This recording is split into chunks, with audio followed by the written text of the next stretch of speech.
When were the Alice Bailey books transmitted to her? Alice Bailey wrote over a 30-year period from November 1919 to November 1949.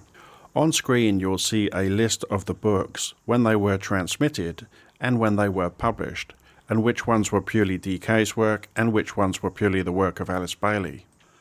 It's almost impossible to make sense of the Alice Bailey books unless you know the following.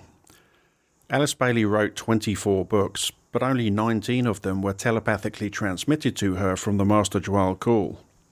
The Master Djwhal Khul is a 5th degree initiate who is a member of the ashram of the Chohan Kuthumi.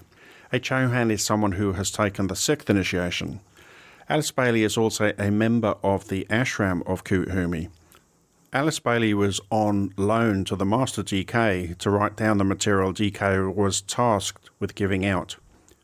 One of the books, called Light of the Soul, was written by Alice Bailey with DK providing the Sanskrit to English translation and also checking with him as to the meaning of the sutras. 4 of the books Alice Bailey wrote herself with no help from the Master DK. The other thing readers often don't take into account is when the material in a particular book was received by Alice Bailey. Many of the books were written over many years.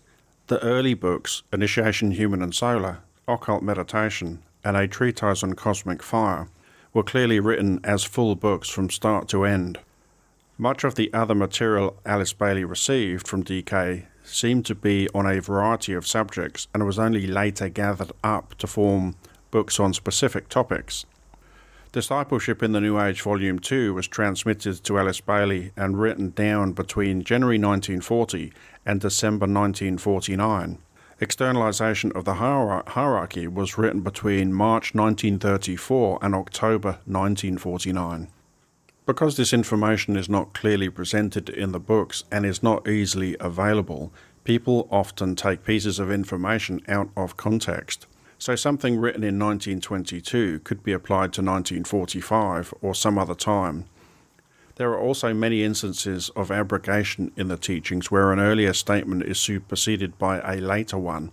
To make sense of this transmitted material, it is essential to know when it was transmitted to Alice Bailey and written down, and also when it was first published, because there can be wide differences between the 2 dates.